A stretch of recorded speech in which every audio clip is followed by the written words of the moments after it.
Pangarap nating mabigyan ng magandang buhay ang ating pamilya. Pero paano kung kulang ang oportunidad dito? Dati, pangalawa ang Pilipinas sa pinakamayamang bansa sa Asia-Pacific region. Ngayon, naungusan na tayo ng Singapore, Indonesia, Vietnam, Malaysia at Thailand. Mas malaya kasi ang pagpasok ng foreign investors sa kanilang bansa. Dito sa atin, may restriction pa rin sa saligang batas, kaya maraming overseas Filipino workers ang patuloy na nakikipagsapalaran.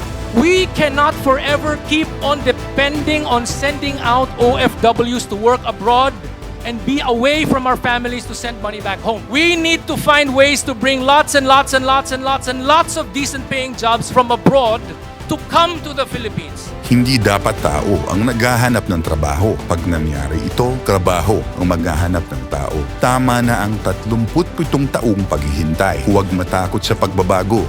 Sama-sama nating isulong ang reforma sa ating konstitusyon.